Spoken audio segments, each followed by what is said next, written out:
안녕하세요. 사연에 빠지다의 DJ 민영입니다. 오늘도 구독과 좋아요 버튼 꼭 눌러주시고요. 그럼 오늘의 사연 함께 시작해 볼게요. 안녕하세요. 사연에 빠지다 구독자 여러분. 저는 큰며느리이자 가정주부로 살고 있는 40대 초반의 여성이에요. 오늘은 의사 동서만 입버라는 제 시어머니를 고발하기 위해 여기 사연에 빠지다에 글을 쓰게 되었습니다. 도대체 어떤 일이 있었는지 여러분들도 끝까지 들어보시고 저에게 응원하는 마음으로 댓글 달아주셨으면 좋겠어요. 그럼 제 이야기를 시작해 볼게요.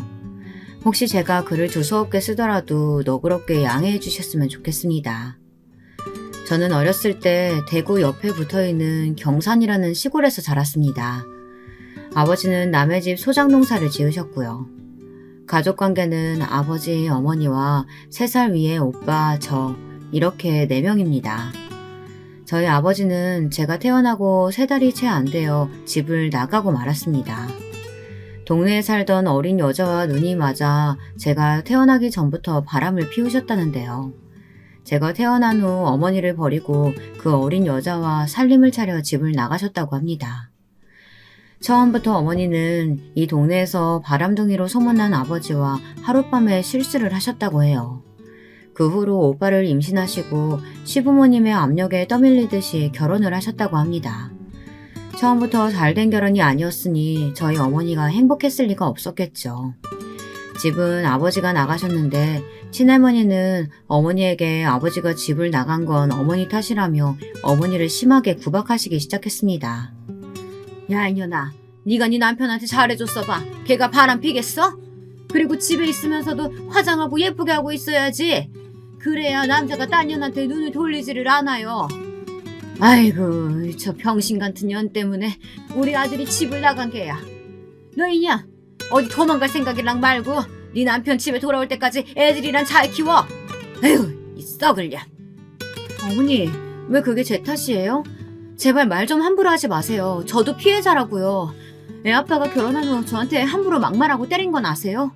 저도 이런 생활 정말 지겨웠다고요. 우리 아들이 안 생겼다면 저도 어머니 아들하고 결혼도 안 했을 거예요. 지금에 와서야 말이지만 어머니는 아버지가 집을 나가신 게 차라리 잘 됐다고 시원해 하셨다고 합니다. 아버지는 집에 계실 때도 어머니한테 걸핏하면 술 심부름을 시키시고 동네 다방 레지들을 집으로 데려와 어머니의 가슴을 찢어놓기도 하셨다고 하거든요. 레지들은 아버지가 집으로 부른다고 또 커피 배달을 와 어머니가 차려주시는 술상을 받아가기도 했다더군요. 지금 도덕적으로 보면 저희 아버지는 참 개차반이셨던 것 같습니다. 지금도 어머니는 아버지 얘기만 나오면 손사래를 치며 그 인간에 대한 얘긴 듣기도 싫다고 하시거든요. 결국 어머니는 아버지가 집을 나가신 지 3년이 되던 해 친할머니의 구박을 견디다 못해 어린 오빠와 저를 데리고 대구로 야반도주를 하셨습니다. 그때 오빠는 6살, 저는 3살이었다고 해요. 저희 친할머니 댁은 우리가 살던 집 옆에 옆집이었습니다. 그래서 어머니는 새벽에 몰래 저희들을 데리고 간단히 짐을 싸 고향을 떠나왔습니다. 그렇게 어머니는 대구 시내에서 달새방을 얻어 저희들을 키우셨죠. 그리고 생활비를 벌기 위해 남의 집에서 파출부 일을 하셨어요. 할 수 있는 것이 집안일밖에 없었던 터라 어머니는 어쩔 수 없으셨다고 해요. 옆집 아줌마한테 사정사정해 애들을 봐달라고 부탁한 다음 어머니는 아침 8시부터 밤 8시까지 큰 부잣집에서 가정부로 일을 하셨습니다. 아유, 나도 자기가 너무 딱하니까 애들 봐주는 거긴 한데 우리 애도 있어. 그러니까 내가 공짜로 봐주긴 좀 그렇고 한 달에 10만 원은 어떻나? 내가 하루에 12달 일해서 받는 돈이 한 달에 80만 원인데 어떻게 10만 원을 줘? 응? 조금만 깎아줘. 제발 부탁이야, 영우 엄마. 옆집 아줌마는 엄마를 가재미처럼 흘겨보며 그럼 단돈 5만 원이라도 달라고 하셨습니다. 어머니는 그렇게 한 달에 5만 원을 주고 우리를 옆집 아줌마 애들과 같이 낮 동안 봐달라고 부탁했어요. 그러나 옆집 아줌마는 저희들에게 잘 대해주기는커녕 집안일도 시키고 밥도 제대로 주지 않았습니다. 게다가 걸핏하면 오빠와 저에게 소리를 지르고 말 안 듣는다고 손찌검까지 하셨어요. 그 나쁜 여자는 교묘하게 저희 엄마가 제대로 알아보지 못할 곳만 골라서 때렸습니다. 배라든지 팔뚝이란지 그런 곳을 말이죠. 우리 남매는 엄마가 가정부를 일하러 가시면 옆집 아줌마 집으로 가는 것이 너무나도 싫었어요. 눈칫밥도 얻어먹기 싫었고 말 안 듣는다고 머리 툭툭 때리고 막말하는 아줌마가 정말이지 꼴도 보기 싫었거든요. 그런데다가 그 아줌마는 자기 아들하고 우리들을 완전히 차별하면서 키웠습니다. 그 집 아들이 보고 싶다는 TV만 틀고 우리들은 그 집 아들이 TV 만화 프로그램 보는 동안 영호의 방을 청소해야 했습니다. 엄마, 나 옆집 아줌마네 안 갈래. 이제 우리 둘이 우리 집에서 지내도 되잖아. 그 아줌마 진짜 싸가지 없단 말이야. 그 집에 5만 원씩이나 줄 필요 없어. 내가 동생 데리고 엄마 올 때까지 집안일 잘하고 있을 테니까 옆집에만 보내지 말아줘. 어? 왜 그러니? 영 엄마가 너희들한테 잘해주지 않아? 니들 둘이 밥 굶고 있을까봐 그랬지. 그래, 알았어. 그럼 네가 동생 잘 보고 있어야 한다. 오빠는 7살에 초등학교에 들어가자마자 엄마한테 이렇게 말했습니다. 어머니는 오빠의 의견을 받아들여서 우리 남매는 그 나쁜 옆집 아줌마의 학대에서 벗어날 수 있었어요. 어머니는 우리가 매일 점심, 저녁까지 먹을 밥을 많이 해놓고 일을 하러 나가셨습니다. 저는 학교 수업이 끝나면 오빠네 교실 앞에 가서 오빠 수업이 끝나기만을 기다려 같이 집으로 왔습니다. 오빠는 밥을 차리고 저는 설거지를 하고 이렇게 집안일도 나눠 하고요. 관원에서 집에 TV가 없었지만 라디오를 들으며 어린 시절을 보냈습니다. 집에 어른이 없었기 때문에 오빠는 저에게 어른 노릇을 하려고 했어요. 가정환경 때문에 오빠는 비교적 일찍 철이 들었거든요. 어릴 적에 아버지가 집을 나가신 것도 있고 집안에 남자는 오빠밖에 없으니 어머니도 은근히 오빠가 커가며 오빠한테 의지를 많이 했던 것 같습니다. 오빠는 어머니가 항상 자식들 때문에 고생하신다고 했어요. 그러면서 우리들이 어머니의 속을 썩이는 것은 말도 안 되는 일이며 모든 것을 알아서 척척 다 해야 한다고 저에게 교육을 시키곤 했습니다. 저는 그런 오빠에게 미덥지 못한 여동생이었던 것 같아요. 그래서 오빠에게 혼도 많이 나고 매일 야단도 맞았어요. 오빠는 저에게 수학이나 학교 공부를 가르쳐 주었어요. 오빠는 공부를 잘했거든요. 하지만 저는 공부에는 소질도 취미도 없었습니다. 오빠가 하는 소리는 하나도 귀에 들어오지 않았어요. 그저 인형 옷을 갈아입히며 노는 것만 좋았어요. 옛날엔 마론 인형이 있었지만 저희 집은 가난해서 그런 비싼 미미나 바비 같은 건 구경도 못했죠. 그래서 저는 달력을 두껍게 만들어 여러 개 붙인 후 거기다 인형을 그려 종이 인형을 만들어 놀았습니다. 저의 취미는 그림이었습니다. 오빠는 저에게 그래봤자 미대에는 못 간다고 다른 공부를 하든 상고를 가라고 잔소리를 했습니다. 하지만 저는 수학도 숫자도 다 싫었어요. 그저 여자아이를 그리고 옷을 그리는 것이 좋았습니다. 오빠가 고등학교를 졸업하고 서울에 있는 대학교에 합격했을 때 엄마는 눈물을 흘리시며 기뻐하셨죠. 저는 그때 중학생이었는데 반에서 중간 정도의 평범한 성적으로 무난한 학교 생활을 하고 있었습니다. 그래서 어머니는 애당초 저에겐 어떤 기대도 하지 않으셨죠. 그저 고등학교나 잘 들어가고 졸업해서 돈이나 벌라고 하셨습니다. 오빠는 4년 장학금을 타며 대학을 마쳤고 대학을 다니는 동안에도 어머니에게 손을 절대로 벌리지 않았어요. 과외라든가 막노동 등 다른 아르바이트들을 하면서 혼자 힘으로 대학을 다녔거든요. 요즘도 어머니는 저희 오빠 같은 효자가 없다고 하십니다. 그렇겠죠. 오빠는 집안을 일으킬 기둥이라며 어머니는 오빠를 거의 떠받들어 주셨거든요. 그거에 비하면 어머니는 저한텐 거의 관심이 없으셨습니다. 그저 어디 가서 사고나 치지 말라고 하셨습니다. 저는 그런 엄마에게 서운한다면 서운했지만 오빠와 제 차이를 모를 정도는 아니었어요. 그런 말을 들을 때마다 저는 귀를 막고 제 방으로 들어가 버렸습니다. 그리고 미친 듯이 그림만 그려댔어요. 저는 나중에 고등학교를 졸업하고 그림 그리기가 특기가 되어 패션 쪽에 일을 하게 되었습니다. 고등학교만 나왔지만 저희 회사 사장님이 제가 그린 스케치북 옷 그림들을 보시곤 패션에 대한 감각이 있다고 칭찬해 주셨거든요. 저는 생전 처음 칭찬이라는 것을 그 회사 사장님께 받아봤습니다. 그래서 그랬는지 금방 그 사장님에게 의지하게 되었어요. 그리고 사장님은 저희 회사의 말단 직원으로 고용해 주셨습니다. 제 말단 디자이너로서 기차 타고 동대문을 왔다 갔다 하면서 원단도 떼어오고 선배 디자이너님들 그림을 복사하고 본을 뜨고 완성된 옷의 시접을 자르는 등의 허드렛 일을 마다하지 않고 열심히 했습니다. 사장님은 제 일하는 모양새를 많이 눈여겨보시는 것 같았어요. 그러던 어느 날 사장님은 저에게 정식 디자이너로서 패턴을 몇 장 그려오라고 했습니다.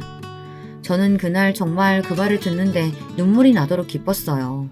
제 능력을 인정받은 듯한 느낌에 가슴이 뭉클해 밤을 새워가며 패턴을 그리고 또 그렸습니다. 사장님은 저의 옷 디자인을 보시곤 크게 만족하셨습니다. 그래서 저는 드디어 패션 디자이너로서 첫 발을 내디딜 수 있었습니다. 그렇게 몇 년간 그 패션 회사에서 일을 했어요. 그러다 24살이 되었을 때 저는 첫 번째 좌절을 맛봐야 했습니다. 제가 다니던 그 패션 회사가 그만 도산을 하고 말았던 거였습니다. 사장님은 무리하게 회사 규모를 확정하려고 하다가 밀려드는 어음을 막지 못해 회사를 망하게 만들었어요. 그리고는 무책임하게 도망을 가셔버렸죠. 개인 투자자들은 매일 저의 회사 앞에서 회장을 찾으며 책상을 때려부수고 행패를 부리다 갔습니다. 처음엔 사장님이 돌아와서 어떻게든 해결할 거라고 믿고 기다리던 회사 동료들과 선배들 역시 사장님 욕을 하며 회사를 떠나고 말았어요. 저는 끝까지 사장님을 믿었지만 끝내 그 사람은 돌아오지 않았습니다. 저는 하루아침에 몇 달치 월급도 떼이고 직장도 잃어버린 백수가 된 것이었습니다. 실망한 저에게 어머니가 말씀하셨어요. 예, 수진아. 이렇게 된 마당에 그냥 적당한 사람 만나서 시집이나 가는 건 어떠니? 아유, 사실 마침 우리 사모님이 차만 아가씨 없냐고 그러던데 말이야. 사모님 친구분 댁이면 부잣집 아니겠어? 엄마, 저 이제 24시예요. 결혼은 좀 더 이따가 하고 싶어요. 지금은 돈을 더 벌고 싶은데. 예, 넌 그 패션 디자인인가 뭔가 한다고 4년이나 호송세를 보냈잖니. 그러니까 이제라도 좋은 집에 시집가서 편하게 살아. 응? 엄마가 너만 시집 보내면 두 발 뻗고 잠을 잘 수 있을 것 같아. 여러분, 이런 말은 저희 엄마지만 너무 뻔뻔스러운 말 아닌가요? 도대체 부모님을 위해서 자식이 하고 싶지 않은 결혼을 해야 한다는 게 말이 된다고 생각하시나요? 하지만 저희 엄마는 고집을 꺾지 않으셨어요. 그때 오빠는 27 나이에 대기업 신입사원으로 들어가 있었거든요. 그래서 백수인 저와는 여러모로 비교되는 생활을 하고 있었죠. 장래가 촉망되는 유능한 신입사원, 그것도 서울에서 내노라 하는 기업의 본사 근무자였으니까요. 알고 봤더니 어머니는 저를 시집 보냄으로써 어머니가 벌고 있는 돈은 전부 오빠 밑으로 보내려고 하셨던 속내가 있으셨더라고요. 그 당시엔 몰랐지만 나중에 그 사실을 알고 저는 어머니가 너무나도 원망스러웠어요. 여자라고 대학도 안 보내주더니 이젠 하기 싫은 결혼까지 강요해가며 저를 마치 짐짝 치우듯이 치워버리려고 하셨다는 것을 알게 되니 집구석에 하나도 정이 들지 않았어요. 정말 친엄마가 맞나 싶은 게 어머니에 대한 좋은 생각도 나지 않았고요. 저는 그렇게 억지로 남편을 만나 결혼을 하게 되었습니다. 남편은 제가 사회에 나와 중매로 만난 첫 남자였습니다. 그쪽 역시 어머니가 하도 성화를 해대서 내키지 않았지만 선을 보러 나온 거라고 말하더군요. 당신도 어머니가 억지로 결혼하라고 많이 압박을 하시는 모양인데 저도 그렇거든요. 그렇다면 그냥 우리 둘이 결혼을 하는 건 어떤가요? 그래야 이 지긋지긋한 어머니들 잔소리에서 벗어나기도 할 거고. 그런데 그쪽은 나이도 많지 않은데 왜 어머니가 선을 보라고 하십니까? 글쎄요.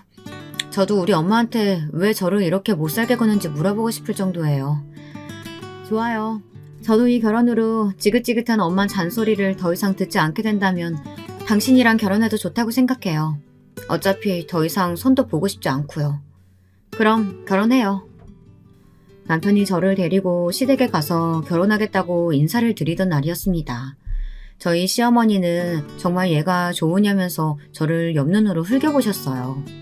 아들이 선을 본다고 했지만 정말 첫 번째로 선본 여자와 정말 결혼할 거라는 생각은 전혀 안 하셨나 보더라고요. 그래서 본의 아니게 남편은 시어머니에게 엿을 먹이게 된 거나 마찬가지고요. 제가 남편 뜻이 궁금해 나중에 물어봤거든요. 왜 처음부터 선본 저와 결혼할 생각을 품었냐고요. 그랬더니 남편은 시어머니가 너무 얄미워서 나를 선택한 것도 있다고 하더군요. 처음 봤을 때 저도 심드렁한 표정이었고 자기랑 같은 이유로 손자리에 나왔다고 하니 동질감이 느껴졌다나 뭐라나. 이런 말을 듣고 나니 남편이 더 좋아졌어요. 마음이 통하는 구석이 있는 것 같아서요. 그 후부터 남편은 저의 첫 번째 이해자가 되었습니다. 제가 시댁에서 시어머니에게 구박당하고 집에 와 남편에게 화풀이를 할 때마다 남편은 말없이 저를 안아주며 자기 어머니가 못된 것은 아주 잘 알고 있으니 나보고 참으라고 위로를 해주더군요. 그래서 아직까지 남편과는 큰 싸움 한 번 없이 잘 살고 있는 것인지도 모르겠습니다. 그런데 문제는 별난 성격을 가지신 제 시어머니였어요. 저희 친정엄마도 오빠와 저를 티나게 차별하신 나쁜 부모였지만 시어머니는 더 그러시더군요. 저희 시부모님은 아들 3형제를 두셨는데요. 시아버지는 집에서 발언권이 거의 없는 처지셨어요. 게다가 시아버지는 키도 몸집도 보통 남자들보다 작고 심약하신 분이었거든요. 그래서 시댁에서 제일 말빨과 권력이 있는 분은 바로 저희 시어머니였습니다. 그런데 제 시어머니의 문제는 공부 잘하는 사람, 돈 많이 버는 사람만 사람 취급을 한다는 것이었어요. 제 남편은 첫째인데 공부를 잘 못했고 둘째 서방님이 아주 머리가 좋아 서울대를 나왔거든요. 그러다 보니 시어머니는 첫째인 남편보다 둘째 서방님을 더 좋아하고 편애하는 것이 아주 눈에 보일 정도였어요. 그리고 시어머니는 아주 자랑스럽게 자기 자식들을 편애한다는 것 자체도 숨김없이 다 드러내시더라고요. 참 그런 건 정말 어른스럽지 못한 부분이 아닌가 싶어요. 예를 들면 결혼 생활을 하던 중 이런 일이 있었습니다. 제가 결혼 10년 차 정도 되었을 때였습니다. 그때가 제 나이 35이었거든요. 그런데 둘째 서방님과 둘째 동서는 저보다 나이가 다들 많았어요. 왜냐하면 제 남편이 저랑 10살 차이가 났고 35에 결혼을 했는데 그때 둘째 서방님은 33이었거든요. 저는 25 아주 어린 나이에 10살이나 위인 남편과 결혼을 했으니 둘째 서방님이 저에게 형수님 해준 것도 그나마 많이 봐준 거라고 생각합니다. 둘째 서방님은 저희들이 결혼한 후 바로 서울대 동문인 둘째 동서와 결혼을 했습니다. 서방님은 경제학과였고 둘째 동서는 의대를 나와 의사였습니다. 과목은 산부인과였고요. 그렇다 보니 둘째 서방님 내외는 둘이서 아주 시어머니의 큰 자랑거리로 등극을 했죠. 시어머니는 의사 동서를 위해 산부인과 병원을 차리는데 거금 1억을 보태주시기도 하는 등 동서의 마음에 들려고 아주 열성적이셨습니다. 아유, 네가 우리 집안 복덩이다. 큰아들이랑 결혼했으면 좋았겠지만 네가 우리 큰애 상대로는 아마 마음에 안 들었을 거야. 쟤는 지잡대 나와서 겨우 식품공장에서 공장장이나 하고 있거든. 우리 집안 자랑거리인 둘째 아들이 너랑 결혼해서 다행이야 얘. 역시 끼리끼리 논다는 말이 맞는가 보다. 둘째 서방님은 펀드 매니저로 테헤란로에서 유명한 증권사에 다녔어요. 그러니 그 사람들은 연봉이 두 부부 합쳐 2억이 넘었을 거예요. 그러다 보니 둘째 서방님은 시댁에서 무슨 행사가 있거나 시부모님께서 해외여행을 가고 싶다고 하시면 주로 어머니가 그러셨지만요. 그 비용을 다 내드리다시피 했습니다. 제 남편이 자기도 첫째 아들이니 돈을 단 얼마라도 몇십만 원이라도 보태겠다고 하면 둘째 서방님은 꼭 이런 말을 했었습니다. 옆에서 둘째 동서도 얄밉게 한마디 말을 보탰고요. 괜찮아. 형은 애들도 셋이나 있고 집안 형편 좋지 않잖아. 내가 많이 벌고 있으니까 내가 낸다는데 무슨 상관이야. 형제간에 무슨 자존심 싸움 할 일 있어? 돈도 많은 사람이 더 내는 건 당연한 거지 뭘 그래. 아니 그래도 나는 큰아들인데 뭐라도 해드리고 싶어서 그래. 자존심 내세우는 게 아니라 어머니 용돈이라도 드리고 싶어서 그러는 거야. 아유 됐어요 아주버님. 벌써 형님 얼굴 안 좋아지는 거 옆에서 안 보이세요? 아니 형님이 아주버님 한 달에 얼마 버는지 뻔히 다 아는데 50만 원이라도 가게에 빵꾸 나면 그 심정이 어떠시겠어요? 그냥 넣어두세요. 저희는 아직 아이도 없고 돈 들어갈 일이 크게 없어요. 다음에 시어머님 다른 여행 가실 때 설악산 꽃놀이라도 가실 때 보태드리면 되죠. 진짜 제가 꼬여서 그런 건진 모르겠는데요. 둘째 동서의 말은 저의 입장을 생각해주는 게 아니라 저를 먹이는 것 같다는 생각이 계속 드는 거예요.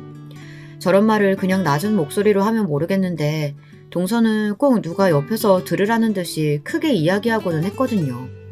당연히 그 말은 옆에서 시어머니가 다 듣고 계셨고요.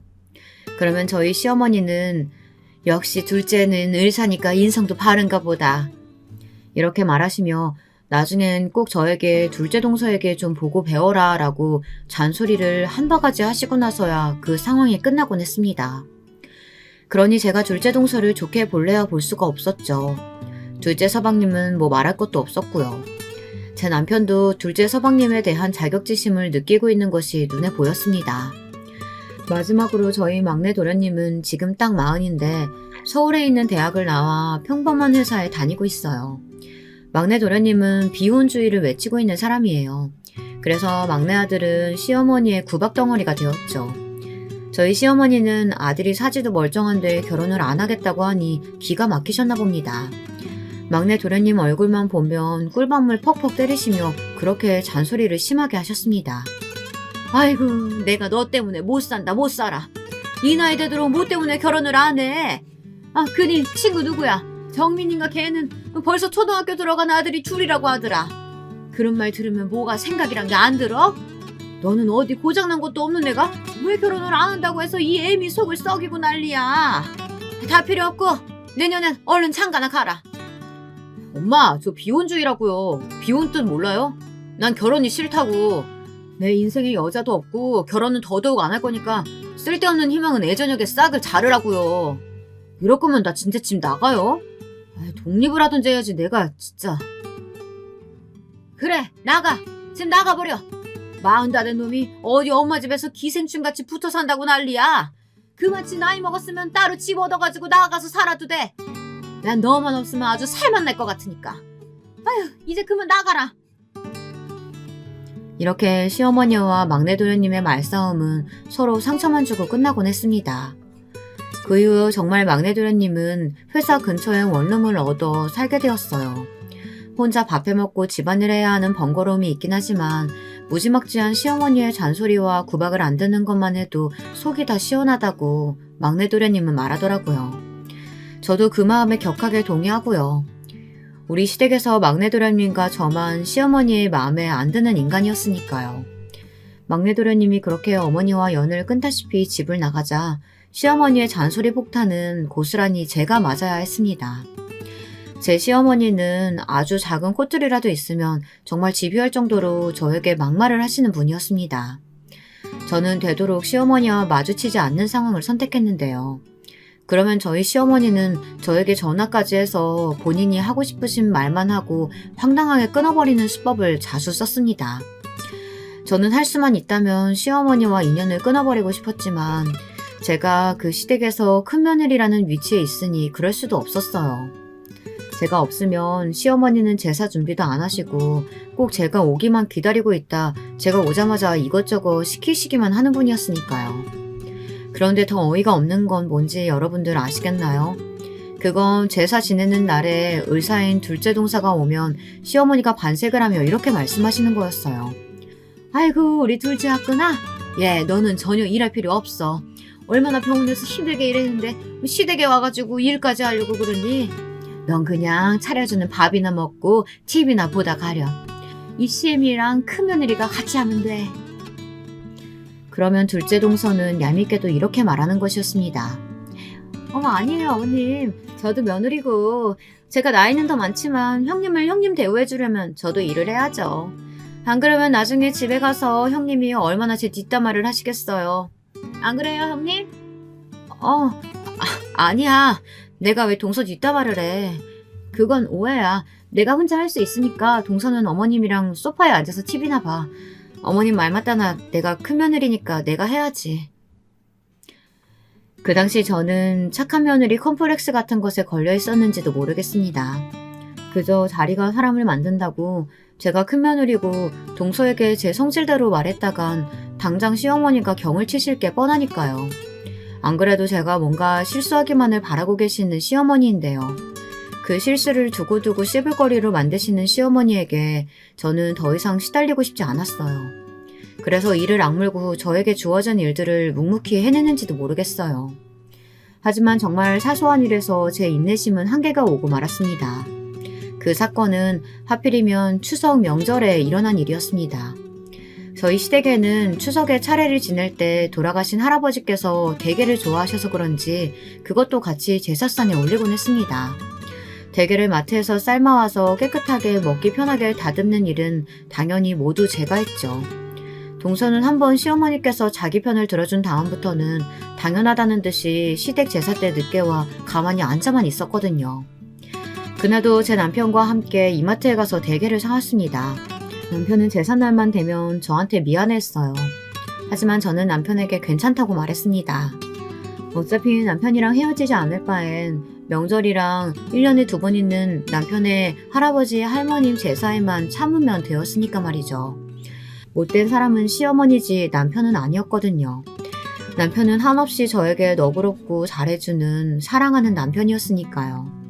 마트에서 장을 본 후 시댁으로 돌아오자 마침 동서가 와 있더라고요. 동서는 저를 보자마자 얼굴이 활짝 피면서 말했습니다. 어머 형님, 그거 대게죠? 저 그거 너무 좋아하는데. 얼른 먹고 싶다. 형님, 제사상에 올릴 것만 남기고 그냥 저 다 주시면 안 돼요? 제가 대게는 한 마리도 넘게 혼자 먹을 수 있거든요. 오늘 일찍 오고 싶더라니. 오길 잘했네. 야, 그래. 그 대게 제사상에 올릴 거 한 접시만 남기고 다 얘 줘라. 얘가 오늘 제왕절개 수술을 8건이나 했다지 뭐니. 그러느라고 저녁도 못 먹은 모양이야. 이 시애미가 그 정도는 해줘야지. 얼른 손질해가지고 쟁반에 받쳐서 갖고 와. 그런데 그날은 저도 제사 준비하느라 점심도 못 먹은 상태였습니다.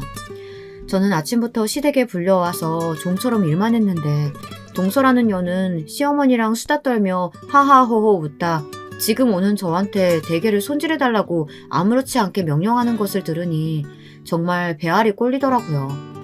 저는 삶은 대게를 큰 쟁반에 늘어놓고 껍질을 까고 있다가 그 달큰한 냄새에 홀리듯이 커다란 집게 다리 하나를 들고 먹고 있었습니다. 그런데 허겁지겁 대게를 먹던 저의 뒤통수가 번쩍 불이 나듯 아픔이 느껴지는 것이었어요. 저는 화가 나서 뒤를 돌아보았습니다. 도대체 누구야? 누구기는? 너 도대체 뭐하는 년이냐? 네 동서 먹으라고 손질하라고 한 대게를 네가 먹어 치우면 어쩌자는 거야? 너 미친 거냐? 정말 한번 맞아보고 싶어? 시어머니가 눈앞에서 허리에 손을 얹고 씩씩거리고 계시는 게 아니겠어요. 그러다가 제가 뒤를 돌아보자 시어머니는 제 뺨을 짝 소리가 나도록 때리고 말았습니다. 저는 빨갛게 화끈거리는 뺨을 부여잡고 너무 억울해서 눈물이 줄줄 흘렀습니다.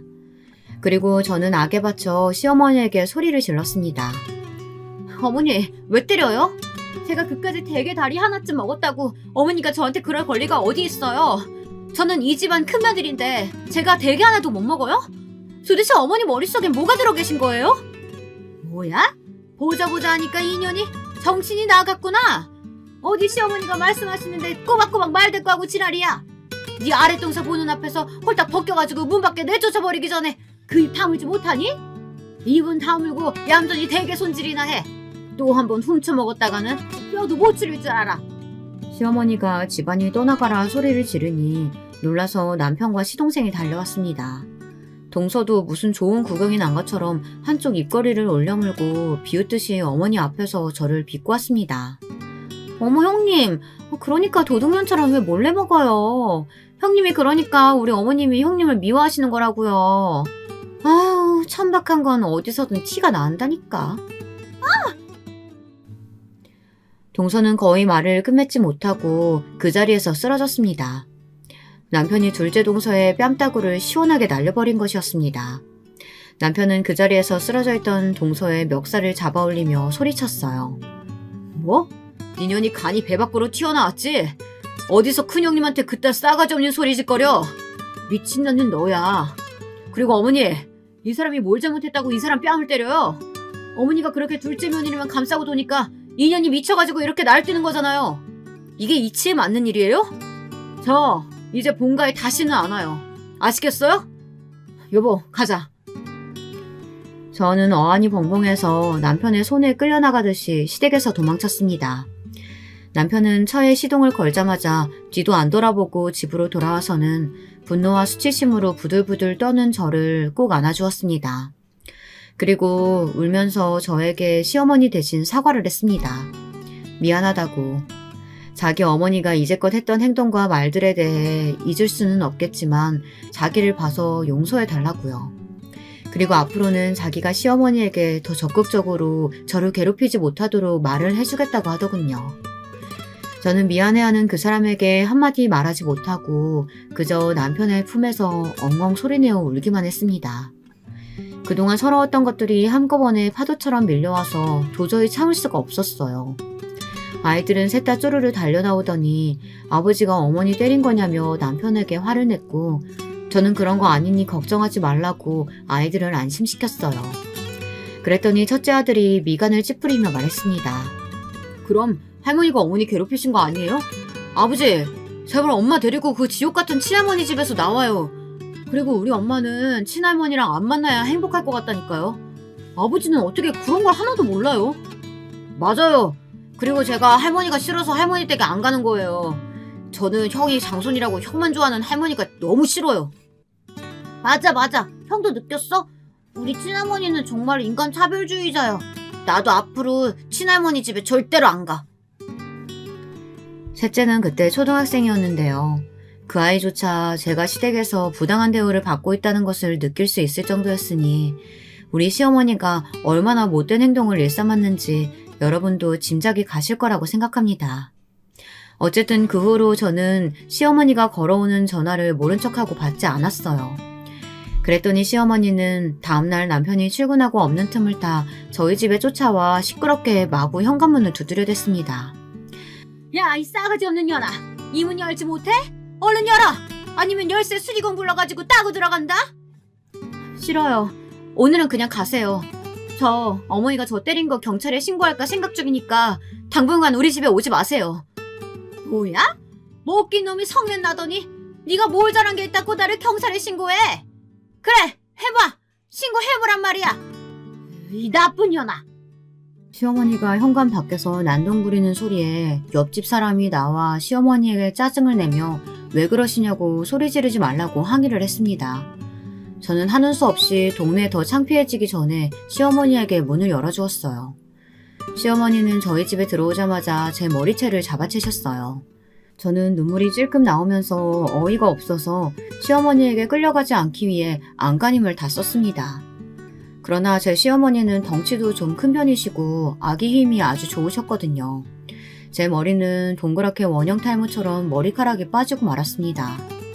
저는 너무나 이 상황이 황당하고 어이가 없어 시어머니를 뚫어져라 노려보며 말했습니다. 어머님, 무슨 속셈이세요? 이게 무슨 짓이냐고요? 저한테 사과만 받으려고 집에 오신 거면 번지수 잘못 찾아오셨으니까 그냥 가세요. 저 이번에는 그냥 절대 안 넘어가요. 여차하면 어머니 집안이랑 인연 끊을 생각도 갖고 있어요. 그러니까 어머니 아들 이혼남 만들기 싫으시면 그냥 돌아가시라고요. 그래? 이혼해봐 어디? 내가 가만히 놔둘 것 같아? 네 부모님한테 네 년이 한 제 다 까발릴 거야. 아니지, 네 애비 어디 가서 살았는지 죽었는지도 모르지? 너 어릴 때 네 애비가 딴 년이랑 눈 맞아서 도망 나갔다고 했잖아. 그러니 자식이라고 어디 제대로 됐겠어. 넌 가정교육 못 받아서 그 지랄 맞은 성격 못 버리는 거야. 여러분, 도대체 이게 시어머니가 큰며느리에게 할 소리인가요? 저희 시어머니는 화가 나면 아무 말이나 내뱉는 성격을 가지고 계시지만 상대가 여리고 약할수록 그 악랄함이 배가 되었습니다. 저는 마음을 굳게 먹고 이참에 정말 이런 못된 시어머니에게서 해방되어야겠다고 생각했어요. 그래서 그렇게 길길이 날뛰는 시어머니 눈앞에 제 스마트폰 뱅킹 통장을 보여주었습니다. 시어머니는 제 휴대폰 화면을 보더니 갑자기 거품을 물며 뒷목을 잡고 잠깐 소파에 앉아 숨을 몰아쥐셨어요. 그러더니 저에게 악에 받친 목소리로 물었습니다. 100억? 100억이라고? 이년이 어디서 그런 돈이 났어? 설마 너 나쁜 짓 해서 모아놓은 건 아니겠지? 이 통장 돈의 수가 나랑 무슨 상관이라고 보여주는 거야? 저희 집 가난하고 제 아버지 딴 년이랑 도망 나갔다고 하셨죠? 그런데 어머니가 모르시는 게 있어요. 이거 우리 친정 아빠가 저에게 남겨준 유산이에요. 저 이제 더 이상 가난한 집 딸년 아니라고요. 이제 애 아빠랑 이혼하더라도 저 충분히 혼자서 살 수 있다고요. 저는 매달리는 시어머니를 매무차게 뿌리쳤습니다. 시어머니는 갑자기 비굴하게 제 다리를 붙잡으시면서 저에게 애원하기 시작하셨거든요. 어머니도 어쩔 수 없는 속물이 틀림없어요. 그렇게 제가 미웠다고 하다가 그 거액의 돈을 보여드리니 갑자기 확 돌변을 하시는 거예요. 며느라기야, 내가 잘못했다. 제발 우리 아들이랑 헤어진다는 말이랑은 하지 마. 어? 내가 네 아버지가 그렇게 많은 유산 남길 줄 어떻게 알았겠어. 알았으면 너한테 그런 모진말 같은 거 안 했을 거야. 그러니까 한 번만 이 시애미 용서해 주렴. 어? 알았지? 내 아들한테 내가 왔었다는 소리 하지 마. 그럼 그 녀석 정말 이 애미랑 인연 끊을 거다. 시어머니는 아들에게 버림을 받는 것만은 싫었는지 눈물을 철철 흘리면서 저에게 용서해달라고 비셨습니다. 하지만 저는 어머니를 용서하고 싶지 않았어요. 그냥 앞으로 평생 시어머니란 사람의 면상도 꼴보기가 싫었거든요. 그래서 저는 남편에게 전화해 아무것도 묻지 말고 집으로 당장 오라고 불렀습니다. 그랬더니 어머니는 어깨를 부들부들 떨면서 무서워하기 시작하였습니다. 며느라, 미안하다니까? 우리 아들을 집으로 부르면 어떡하니? 제발 나 집에 갈 테니까 너희들끼리 얘기하든 이혼을 하든 뭘 하든지 해라. 안 돼요. 어머니도 계셔야죠. 제 남편이 누구를 선택하는지 똑똑히 근원으로 보셔야죠. 그래야 어머니도 현실을 똑바로 직시할 수 있을 테니까요. 애비가 올 때까지 어머니도 집에 못 가실 테니까 그래 아세요. 남편은 무슨 일이 났는 줄 알고 헐레벌떡 집으로 달려왔어요. 저는 그 사람의 앞에서 큰 소리로 나를 선택할 건지 시어머니를 선택할 건지 물어보았습니다. 그랬더니 남편은 두말할 것도 없이 나라고 하면서 제 편을 들어주었어요. 참 고마운 사람이죠. 그 사람은 그때까지 제가 100억의 유산 상속을 받았다는 것조차 모르고 있었으니까요. 시어머니는 안도감에 가슴을 쓸어내렸습니다. 저는 그런 시어머니의 면전에 대고 이렇게 말했습니다. 어머니, 잘 들으세요. 저 이제부터 제 마음 풀릴 때까지 시댁 출입 절대 안 할 거예요. 어디 이제 어머니 혼자서 그 많은 명절 음식이랑 제사 음식 해보세요. 그 의사라는 동서녀는 절대 손끝 하나도 꼼짝하지 않을 테니까요.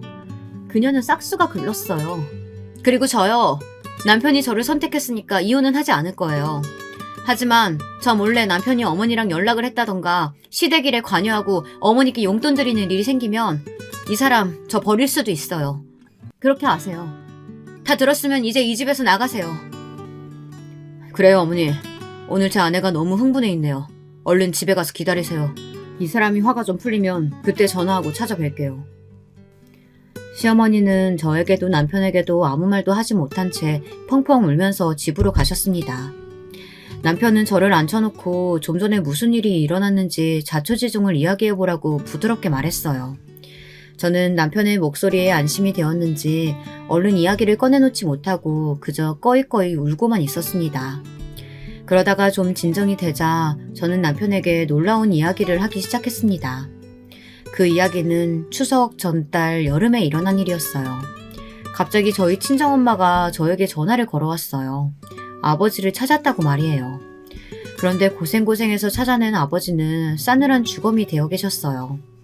외력으로 돌아가신 건 절대 아니고 암으로 돌아가셨다고 하더라고요. 췌장암이랬나? 아마 그랬을 거예요.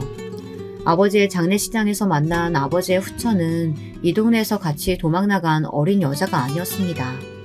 아버지는 그 여자와 헤어진 후 또 새 장가를 드신 것이었어요. 그 여자는 60대 초반이나 되었을까요? 곱게 늙어서는 팔과 손가락에 다이아 반지며 팔찌를 주렁주렁 달고 있었습니다. 남편이 죽은 미망인이라고 하기엔 지나치게 화려한 차림이었죠. 그 여자는 저와 어머니를 보고서는 입을 삐죽거리며 여기는 왜 왔느냐고 물었습니다.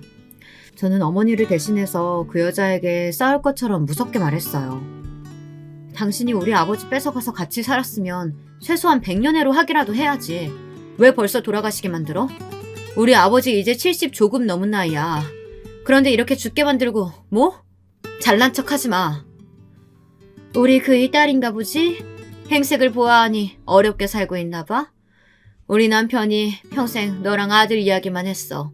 나한테는 자식도 없고 우리 남편이 너한테 정도는 유산을 남겨뒀으니까 이거 가지고 가서 변호사나 만나봐. 그리고 부조금 따윈 필요 없으니까 다시는 찾아오지 말았으면 좋겠어. 아버지의 후처는 이렇게 말하면서 저에게 던지듯이 아버지 고문 변호사의 명함을 내밀었습니다. 저는 아무 말 없이 의아함에 그 명함을 받아 울고 있던 어머니를 부축해 장례식장을 나왔어요. 사실 저는 아버지의 장례식장에 부조를 하고 싶지도 않았어요. 그저 우리를 버린 못된 그 인간이 어떻게 죽었는지 그게 궁금해서 간 것일 뿐이었습니다. 그러나 아버지는 집을 나가 성공을 했는지 돈 꽤나 있어 보이는 조문객들이 끊이질 않았습니다. 그걸 보면서 저는 더욱 억울한 마음이 들었어요. 집을 나가서 정신을 차릴 거면 집에서 우리 가족들을 잘 보살펴 주었다면 얼마나 좋았을까요? 어쨌든 저는 장례식이 끝난 며칠 후 그 후처가 가르쳐준 변호사 사무실을 혼자 찾아갔어요. 아버지는 고문 변호사까지 따로 줄 정도로 돈을 많이 벌었나 봐요. 그 사람은 제가 이름을 댔더니 흰 봉투 서류를 몇 개 내놓고 나서 말을 이었습니다. 회장님이 따님과 아드님 이야기를 많이 했습니다. 회장님은 돌아가시기 전까지 자식들의 얼굴 보기를 희망하셨지만 지금 사모님이 절대 찾지 못하게 하셨죠. 저도 사모님의 압력에 어쩔 수 없이 자녀분들 찾기를 포기해야만 했습니다. 죄송합니다. 그러나 변호사의 말 따위 제 귀에 들어오지 않았어요. 저는 아버지가 제게 남겼다는 서류를 읽어보았습니다. 거기에는 아주 충격적인 내용들이 적혀 있었어요. 아버지는 몇백억의 재산을 가진 부자였고 아버지의 현 배우자가 그 돈의 반을 가져가도 따로 저에게 100억의 유산을 상속한다는 내용이었죠. 저희 오빠도 따로 100억이 든 통장을 받았고요. 그 통장을 받아들고 집으로 돌아간 날 저는 친정엄마와 오빠와 함께 눈물을 흘리며 기뻐했습니다. 돌아가신 분이야 안 된 일이지만 우리 가족들은 이제껏 당해왔던 돈 없는 서러움에서 이제는 벗어날 수 있게 되었다는 기쁨과 안도감에 벅찬 감정을 억누를 수 없었어요. 저는 그날 오빠와 친정엄마와 함께 술을 엄청 마셨습니다. 아버지의 유언장에는 이런 내용이 적혀 있었습니다. 사랑하는 내 아들 딸아, 내가 너희들을 버리고 나가 정말 미안하구나. 내 이 돈으로 너희를 버린 보상이 될지는 모르겠다. 하지만 이제 이 못난 애비를 용서해줬으면 좋겠다. 사실 이 애비는 살 날이 얼마 남지 않았어. 나는 고향을 떠나와서 그 여자와 오래 살지 못했다. 그리고 자포자기하는 심정으로 원양어선을 탔단다. 그러다 그 어선에서 금덩이가 든 괴짝 상자를 낚게 되었지. 그 금덩이가 든 상자를 차지하려고 선원들은 서로 죽고 죽였단다. 아버지는 선실에 몸을 숨기고 끝까지 살아남았어. 그리고 괴짝을 들고 한국으로 돌아왔지. 아버지는 이 괴짝에 든 금덩이를 종잣돈 삼아 사업을 벌였고 부동산을 사들였어. 그래서 돈 버는 일이 쉬웠다. 나는 곧 죽는다. 하지만 사죄하는 마음으로 이 재산을 내 전 아내와 자식 둘에게 남긴다. 물론 이 재산의 반은 내 후처가 갖고 가겠지. 그러나 내 욕심 많고 못된 후처가 이 재산을 몽땅 차지하지 않도록 나는 안전장치를 마련해 두었다. 저는 아버지가 남긴 그 유언장과 유산이 든 통장을 가지고 애들이 기다리는 집으로 돌아왔어요. 저는 이 벼락 같은 행운을 남편에게 이야기해야 할지 며칠간 머리가 아프도록 고민했습니다. 그러다 시어머니가 찾아왔고 이사달이 나고 말았던 거죠. 저는 남편이 시어머니가 아니라 저를 선택한 것을 보고 나서 남편에 대한 믿음이 더 굳건해졌습니다. 그래서 아버지의 유산에 대한 모든 스토리를 남편에게 이야기해 주었어요. 남편은 눈물을 흘리며 기뻐했어요. 저희 가족들은 서울로 한강이 보이는 아파트로 이사를 했습니다. 결국 저는 지긋지긋한 시댁의 동서년과 시어머니를 보지 않고 살고 있습니다.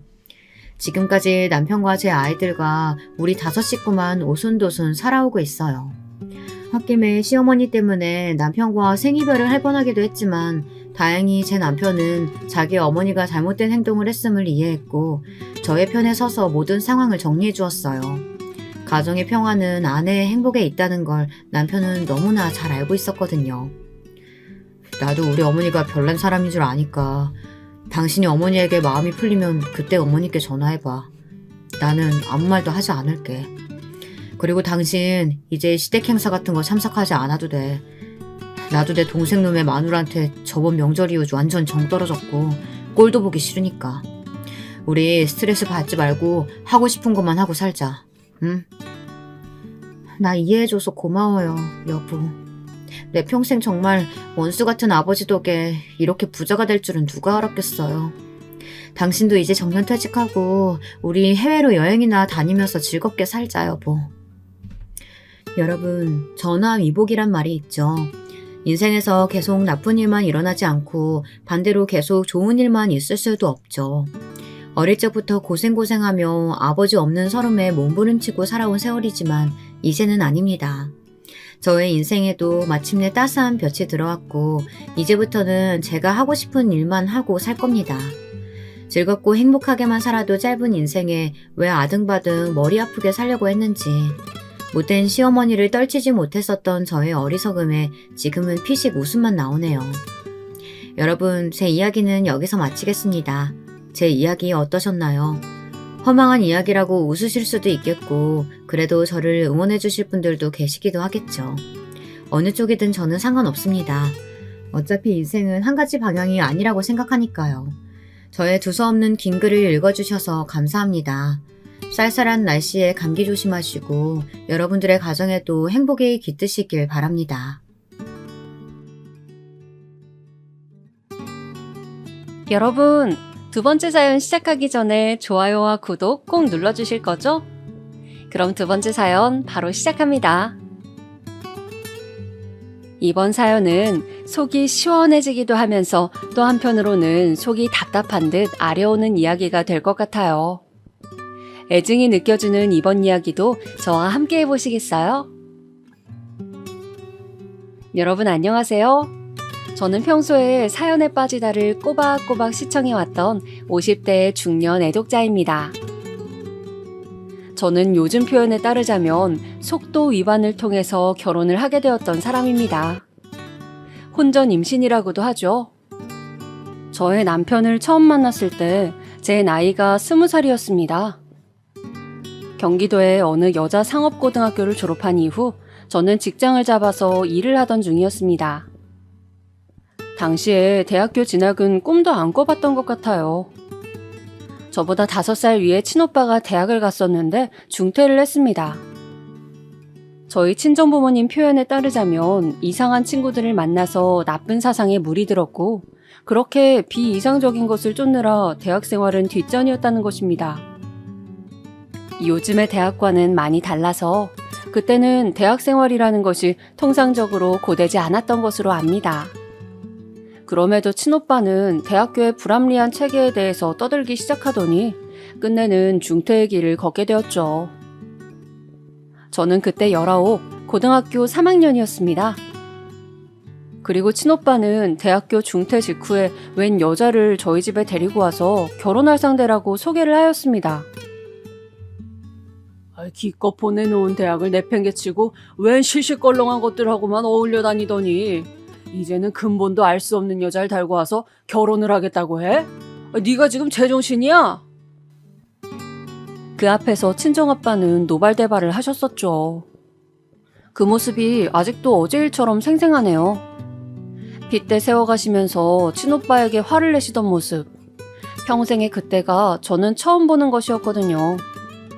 아들과 딸을 심하게 차별하셨던 분이셨기에 저는 살면서 늘 친정아빠의 눈치를 보느라 집에서 주눅 들어 있어야만 했습니다. 저한테 없는 형편에 계집한테도 고등학교를 보내주느라고 얼마나 힘들지 않으냐고 친정아빠는 매일같이 타박하셨었죠. 식사하시다가도 갑자기 수틀리면 드시던 수저로 저의 머리를 세게 내려치기도 하셨던 분이셨어요. 이딴 쓸모없는 머리통은 왜 달려있는 거냐면서 말입니다. 이럴 거면 그냥 고등학교를 보내주지 마시지. 그런 소리 들어가면서 학교 다니는 게 저는 더 힘이 들어요. 그리고 시대가 이렇게 격동하고 있는데 여자애들도 전부 다 고등학교에 다니고 있는데 나만 그럼 못 다닐 수도 있었다는 건가요? 이런 집구석 나는 성인만 되면 떠나렵니다.